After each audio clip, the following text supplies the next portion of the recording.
എൻ്റെ പേര് രാജശ്രീ. ഞാൻ ആലപ്പുഴ ജില്ലയിലെ നൂർനാട് നിന്ന് വിടുന്നു. ഞാൻ ആദ്യമായിട്ട് ഉടമ്പടി എടുക്കുന്നത് 2019 2019 ഇന്ന് വരെ എല്ലാ ദിവസവും ഉടമ്പടി പ്രാർത്ഥനയും ബാക്കി കാര്യങ്ങളും കൃത്യമായിട്ടും ചെയ്യുന്ന ഒരാളാണ്. കോവിഡ് കാലത്ത് ഉടമ്പടി പുതുക്കാൻ പറ്റിയില്ല. വീണ്ടും 2021 ഉടമ്പടി പുതുക്കി. അതിനുശേഷം ഇപ്പോഴും ഉടമ്പടിയിൽ കൃത്യമായിട്ട് കാര്യങ്ങൾ ചെയ്യും. അപ്പം എനിക്ക് ഉടമ്പടിയിൽ ഏറ്റവും ബുദ്ധിമുട്ടുണ്ടായിരുന്ന ഒരു കാര്യം എന്ന് വെച്ചാൽ ഉടമ്പടി പത്രം വിതരണം ചെയ്യുന്ന കാര്യത്തിലായിരുന്നു. അപ്പം ഞാൻ പത്രമെല്ലാം ഇങ്ങനെ കൂട്ടി വെച്ചിരിക്കാൻ എനിക്കത് കൊടുക്കാൻ പറ്റത്തില്ല. ഞാൻ ഹിന്ദുവാണ്.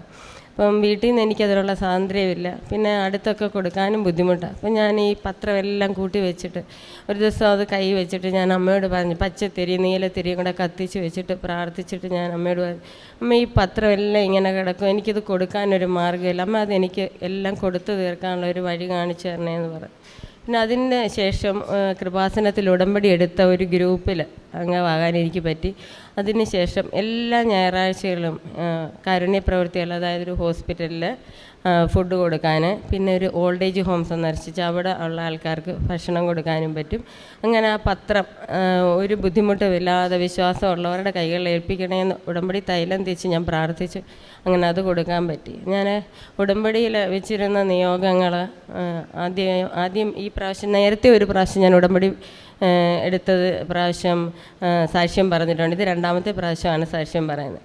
എൻ്റെ ഹസ്ബൻഡ് ഹെൽത്ത് ഡിപ്പാർട്ട്മെൻറ്റിൽ ജോലിയായിട്ട് 2 വർഷം മുമ്പ് റിട്ടയർ ചെയ്തു. ഈ റിട്ടയർമെൻറ്റിന് ശേഷം പുള്ളി റിട്ടയർ ആയെങ്കിലും വളരെ ആക്റ്റീവാണ്. അങ്ങനെ ചുമ്മാതിരിക്കുന്ന ഇഷ്ടമല്ല പുള്ളി. അപ്പം ഈ അമ്മയ്ക്ക് ഏജ്ഡ് ആയിരുന്നു. പുള്ളി 90 years ഉണ്ടായിരുന്നു. അമ്മച്ചി അങ്ങ് മരിച്ചു. പിന്നെ പുള്ളി തന്നെയാണ് വീട്ടിലിരിക്കുന്ന ഈ പകൽ മുഴുവൻ. അപ്പോൾ അതൊരു മാതിരി ഒരു ഡിപ്രഷനും ദേഷ്യവും അങ്ങനെയൊക്കെ ആയിട്ട് പിന്നെ പത്രത്തിലും എല്ലായിടത്തും അങ്ങ് ജോലി അന്വേഷിക്കാൻ തുടങ്ങി. ഒന്നും കിട്ടുന്നില്ല. കിട്ടാതിരിക്കുമ്പം അതിനെ ഏറ്റവും എന്താ പറയുന്നതെന്നോ എനിക്ക് ഉൾക്കൊള്ളാൻ പറ്റാത്ത രീതിയിൽ ഏത് ജോലിയും ചെയ്യാനങ്ങ് പുള്ളി തയ്യാറായി. അതായത് ഇപ്പോൾ ഒരു ഷോറൂമിൽ പോയി ഇരിക്കാനോ അല്ലെങ്കിൽ സെക്യൂരിറ്റി സൂപ്പർവൈസറായിട്ട് ജോലി ചെയ്യാനോ ഒക്കെ. അപ്പം ഞാനൊരു ടീച്ചറാണ്. എൻ്റെ അമ്മ ഒരു അധ്യാപികയായിരുന്നു. പുള്ളിയുടെ അച്ഛന് വാറണ്ട് ഓഫീസർ ആയിട്ട് റിട്ടയർ ചെയ്തല്ലോ. അപ്പം നമുക്ക് അത്രയും ലോ ആയിട്ട് ചിന്തിക്കാൻ, നമ്മുടെ മനസ്സിനങ്ങോട്ട് ചിന്തിക്കാൻ പറ്റാത്ത ജോലികൾ പോലും പിന്നെ അന്വേഷിക്കാൻ തുടങ്ങി. ഇപ്പം ഞാൻ ഇവിടെ വന്ന് അമ്മയോട് പ്രാർത്ഥിച്ചിട്ട് ഉടമ്പടി വെച്ചു. എൻ്റെ ഹസ്ബൻഡിന് അഭിമാനമായിട്ട് സന്തോഷമായിട്ട് ചെയ്യാൻ പറ്റുന്ന ഒരു ജോലി അമ്മ കൊടുക്കണമെന്ന് പറഞ്ഞു. അങ്ങനെ 1 വർഷം മുമ്പ് ഇന്ത്യയിൽ ആദ്യമായിട്ട് കേന്ദ്ര ഗവൺമെൻറ് നടപ്പിലാക്കിയ ഒരു പദ്ധതി, ഇപ്പോൾ എല്ലാവർക്കും അറിയായിരിക്കും, പത്രത്തിലെ റേഡിയോയിലൊക്കെ വന്നു തുടങ്ങിയിട്ടുണ്ട്. ഏകാരോഗ്യം വൺ ഹെൽത്ത് പ്രോഗ്രാം. ആ വൺ ഹെൽത്ത് പ്രോഗ്രാം ആദ്യമായിട്ട് നടപ്പിലാക്കുന്നത് ഇന്ത്യയിലെ കേരളത്തിൽ തന്നെ ആദ്യമായിട്ട് 3 ജില്ലകളിലാണ് നടപ്പാക്കുന്നത്. പത്തനംതിട്ട, ആലപ്പുഴ, ഇടുക്കി ജില്ലകൾ. അതിൽ ആലപ്പുഴ ജില്ലയിലേക്ക് അപേക്ഷ അയച്ചത് ഓൺലൈനിലാണ്. അപേക്ഷ അയച്ചു, ഇൻ്റർവ്യൂ പാസ്സായി. അതിൽ ഡിസ്ട്രിക്റ്റ് മെൻറ്ററായിട്ട് ഇപ്പം ജോലി കിട്ടും. ഒരു വലിയ സാക്ഷ്യം എന്നെ സംബന്ധിച്ചത്. അതിൽ വളരെ സന്തോഷമുണ്ട്. പിന്നെ അദ്ദേഹത്തിന് 2 പ്രാവശ്യം രോഗസൗഖ്യം കിട്ടിയിട്ടുണ്ട് അമ്മയുടെ തൈലം ഉപയോഗിച്ചതിന്. വെരിക്കോസ് വെയിൻ്റെ ബുദ്ധിമുട്ടായിട്ട് വളരെ നാളുകളായിട്ട് ബുദ്ധിമുട്ടുന്നുണ്ടായിരുന്നു. ഇപ്പം ഡോക്ടറെയൊക്കെ കാണിച്ച് സർജറിക്കുള്ള ഡേറ്റ് ഫിക്സ് ചെയ്യാൻ വേണ്ടി നടക്കുമ്പം ഞാനൊരു ദിവസം ഈ ഉടമ്പടി തൈലം തേച്ച് പ്രാർത്ഥിച്ചിട്ട് പറഞ്ഞു, അമ്മേ ഒരു സർജറി ഒന്നുമില്ലാതെ ഇത് പൂർണ്ണമായിട്ട് സുഖപ്പെടുത്തണം. ഇപ്പം ഒരു സർജറി ഇല്ല, പൂർണ്ണ സൗഖ്യം കിട്ടി. അതുപോലെ നേരത്തെ ഒരു പ്രാവശ്യം മുഖത്ത്, അതായത് മൂക്കിൻ്റെ സൈഡിലും ചുണ്ടിലും ഈ വെള്ള നിറം ഉണ്ടാകുന്ന വെള്ളപ്പാണ്ടെന്ന് പറയുന്നത് നമുക്ക് എല്ലാവർക്കും അറിയാം. ആ അസുഖം വന്നാൽ ഒരിക്കലും അതിന് പൂർണ്ണമായിട്ടൊന്നും മാറത്തില്ല. പുള്ളി ഒത്തിരി സ്കിന്നിൻ്റെ സ്പെഷ്യലിസ്റ്റിനെയൊക്കെ കണ്ടു. അപ്പം മാറത്തില്ല, അതിന് സാരമില്ല ഇങ്ങനെ പറയുന്നത്. ഞാനത് അമ്മയോട് നിയോഗം വെച്ച് പ്രാർത്ഥിച്ചു. പിന്നെ കുറിച്ച് ഒരു ഹോമിയോ ഹോസ്പിറ്റലിൽ പോയി മരുന്ന് മേടിച്ച് കഴിച്ചു. ഇപ്പം ഒരു പാടുപോലും ഇല്ലാതെ പൂർണ്ണ സൗഖ്യം കിട്ടി. ആ കാര്യത്തിൽ അമ്മ എന്നോട് വളരെ കൃപ ചെയ്തു. പിന്നെ അടുത്തതായിട്ട് പറയാനുള്ള, എനിക്കൊരു ദിവസം സഡനായിട്ട് ബ്ലീഡിങ് ഉണ്ട്. ഞാൻ രാവിലെ എന്നും 5 മണി അല്ലെ 4:30 എപ്പോഴാണ് എഴുന്നേൽക്കുന്നതെന്ന് വെച്ചാൽ അപ്പോൾ എഴുന്നേറ്റ് കുളിച്ച് അമ്മയ്ക്കൊരു റോസാപ്പൂ അല്ലെ പൂവ് എന്തെങ്കിലും വെച്ചിട്ടാണ് പ്രാർത്ഥിക്കുന്നത്. കൃത്യമായിട്ട് അങ്ങനെ ചെയ്യാറുള്ളത്. അപ്പോൾ ഒരു ദിവസം രാവിലെ ഞാൻ കുളിച്ചിട്ട് വരുമ്പോൾ എനിക്ക് സഡനായിട്ട് ബ്ലീഡിങ് ഉണ്ടായി. അപ്പം ഞാൻ വിചാരിച്ചു എൻ്റെ മനസ്സിനങ്ങ് വല്ലാത്ത പേടി. എൻ്റെ മക്കളൊക്കെ ആണെങ്കിൽ ജോലിക്ക് വേണ്ടിയിട്ട് പോയിരിക്കുക. പിന്നെ വീട്ടിൽ ഞങ്ങൾ 2 തന്നെയുള്ളൂ. അപ്പം ഞാൻ അമ്മയോട് ചെന്ന് പറഞ്ഞു. അമ്മയുടെ അടുത്ത് മെഴുതിരി കത്തിച്ച് പ്രാർത്ഥിച്ചിട്ട് ഞാൻ പറഞ്ഞു, അമ്മേ എനിക്കെന്തോ അസുഖം, എനിക്കറിയത്തില്ല, ഇനി ഒരു സർജറിയോ അല്ലെ അതുപോലുള്ള കാര്യങ്ങളൊന്നും ചെയ്യാൻ എനിക്ക് വയ്യ, എനിക്ക് ഹോസ്പിറ്റലിൽ പോകാനും വയ്യ, എന്നെ നോക്കാനും ആരുമില്ല. അതുകൊണ്ട് അമ്മ എന്തുവാന്ന് വെച്ചാൽ ചെയ്യണം എന്ന് പറഞ്ഞു. എൻ്റെ അമ്മയുടെ കാരണമുണ്ട്. പിന്നെ ഒരു പ്രാവശ്യം പോലും അങ്ങനെ വന്നിട്ടില്ല, കണ്ടിട്ടില്ല. ഞാനൊരു ഡോക്ടറെയും കണ്ടിട്ടില്ല. അങ്ങനെ എനിക്ക് പൂർണ്ണ സൗഖ്യം തന്നു. പിന്നെ എനിക്ക് പറയാനുള്ള ഒരു സാക്ഷ്യം എന്ന് വെച്ചാൽ, കഴിഞ്ഞ പ്രാവശ്യം ഞാൻ ഉടമ്പടി വെച്ചതാണ്. ഞാൻ 10 വർഷം മുമ്പ് വണ്ടി ഓടിക്കാൻ ലൈസൻസ് എടുത്തു. വണ്ടി ഓടിച്ചു, ടെസ്റ്റ് പാസ്സായി, ലൈസൻസ് കിട്ടിയെങ്കിലും വണ്ടി ഓടിച്ചിട്ടേ ഇല്ല.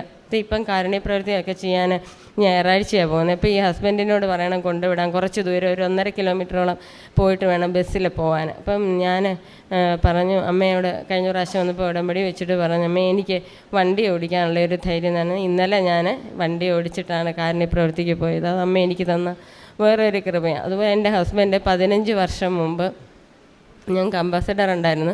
ഇപ്പം പുള്ളി വണ്ടി ഓടിച്ച സമയത്ത് ഒരു ആക്സിഡൻ്റ് ഉണ്ടായി. അതിന് ശേഷം പിന്നെ പുള്ളി, ആക്സിഡൻറ്റ് വലുതൊന്നുമല്ല, ചെറിയ ആക്സിഡൻ്റാണ്, ഒന്നും പറ്റിയില്ല. എന്നാലും അതിന് ശേഷം പിന്നെ പുള്ളി വണ്ടി എടുക്കത്തില്ലായിരുന്നു. പക്ഷേ ഇപ്പോഴേ 1 മാസമായിട്ട് വീണ്ടും പുള്ളിയും വണ്ടി ഓടിക്കാൻ തുടങ്ങി, കാർ ഓടിക്കാൻ തുടങ്ങി. പിന്നെ എനിക്ക് ഒത്തിരി സാക്ഷ്യങ്ങൾ പറയാനുണ്ട്. അമ്മ എനിക്ക് വലുതും ചെറുതുമായിട്ടുള്ള ഒരുപാട് കൃപകളും അനുഗ്രഹങ്ങളും തന്നിട്ടുണ്ട്. ഞാനൊരു ടീച്ചറാണ്. എൻ്റെ സ്കൂളിൽ ജോലി ചെയ്യുന്ന ടീച്ചേഴ്സിനോട്, ഞാൻ ഹിന്ദു ആണെങ്കിലും അവർ ക്രിസ്ത്യാനികളായിരുന്നെങ്കിൽ പോലും അവരോട് കൃപാസനത്തെക്കുറിച്ച് പറയാനും അവരെക്കുറിച്ച് കൊണ്ട് ഉടമ്പടി എടുപ്പിക്കാനും അവരെല്ലാം ഇപ്പം കാരുണ്യപ്രവർത്തനത്തിൽ പങ്കെടുക്കാനും ഒക്കെ ചെയ്യുന്നുണ്ട്. ഇത്രയും കൃപ അനുഗ്രഹം തന്ന പരിശുദ്ധ മാതാവിനും തമ്പുരാനും 1000 നന്ദി.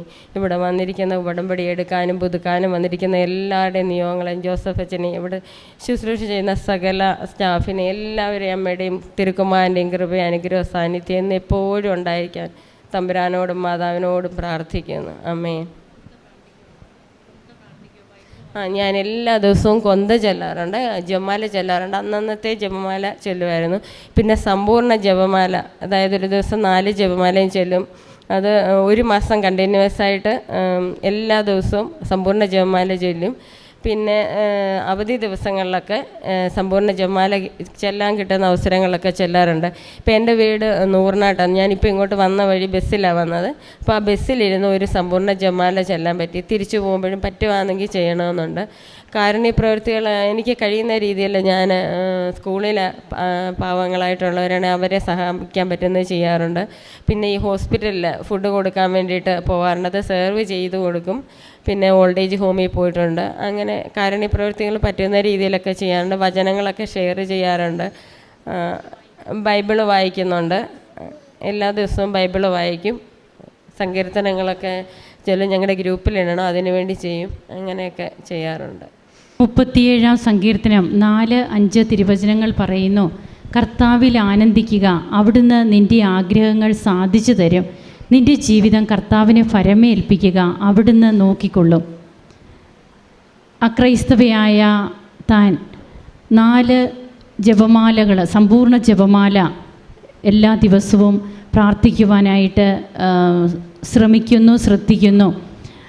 വിശുദ്ധിയോടുകൂടി തന്നെ ഓരോ ദിവസവും പരിശുദ്ധ അമ്മയുടെ ഉടമ്പടി പ്രത്യക്ഷീകരണ പ്രാർത്ഥന തുടങ്ങുന്നത് തന്നെ അങ്ങനെയാണ്. അങ്ങനെ പ്രാർത്ഥിച്ച് ഒരുങ്ങി ഈ മകള് തൻ്റെ ജീവിതം മൊത്തം ഈശോയ്ക്കും അമ്മയ്ക്കും വേണ്ടി എന്നുള്ളതുപോലെ ഒഴിഞ്ഞു വെക്കുമ്പോൾ എങ്ങനെയാണ് ഈ മകളുടെ ജീവിതത്തിലേക്ക് തൻ്റെ ഹസ്ബൻഡ്, റിട്ടയറായ ഹസ്ബൻഡിന് ഗവൺമെൻറ് സർവീസിലായിരുന്നു, ആ മകന് വീണ്ടും നല്ല ഒരു ജോലി തന്നെ എങ്ങനെ ലഭിക്കുന്നു. ഇന്ത്യയിൽ തന്നെ ആദ്യമായി കേരളത്തിൽ തുടങ്ങിയ വൺ ഹെൽത്ത് പ്രോഗ്രാം. അപ്പോൾ അതിൻ്റെ മെൻറ്ററായിട്ട്, ഡിസ്ട്രിക്റ്റ് മെൻറ്ററായിട്ടാണ് ആ മകന് പിന്നീട് ജോലി ലഭിക്കുന്നത്.